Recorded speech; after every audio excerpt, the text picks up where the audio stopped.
Dear God, the halo has slipped for Saint Keir Starmer, the most reverend leader of the opposition, Britain's most pious political protagonist. The Mail on Sunday have exclusively revealed that Starmer may have secretly courted the services of top civil service bigwig Sue Gray whilst she was in post in a supposedly neutral role working for the government. Insiders suggest that Gray spoke to Starmer about the role of Chief of Staff of the Labour Party without telling government ministers or senior Whitehall officials. Now, if the sources at the Mail on Sunday are correct, she will in all likelihood be found to have broken the Civil Service Code. If true, that's not a great look for Gray, and it would demonstrate that saintly Starmer is no angel either, and as someone that's a former lawyer, he ought to know better.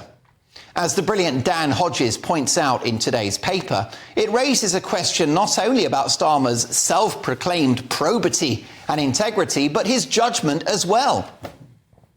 Don't forget, this is a man that called Jeremy Corbyn a friend and campaigned for this vile, toxic figure who presided over a shocking culture of anti-Semitism and bullying within his own party to become Prime Minister.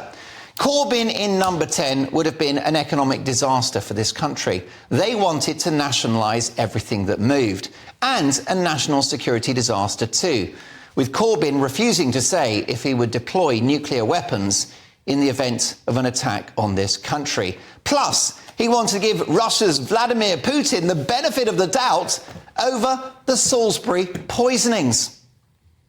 Corbyn is out of the party right now, and of course that's the right thing to do, but it demonstrates Starmer's outrageous duplicity that he should previously be old, Corbyn's cheerleader, right, the biggest fan of Corbyn ever, and now being the one to boot the man out of Labour altogether. Jeremy Corbyn didn't change.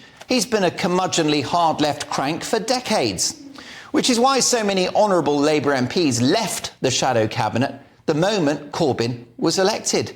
But not the priestly, hand-wringing Starmer, who, to add insult to injury, was the key member of Corbyn's shadow cabinet pushing for a second referendum and therefore effectively trying to cancel Brexit. People aren't stupid and the public have long memories. Starmer seems to be very proud of his CV as a former top lawyer. But it's his political CV and his invertebrate posturing on a whole range of issues, including female biology, that could ultimately do for him.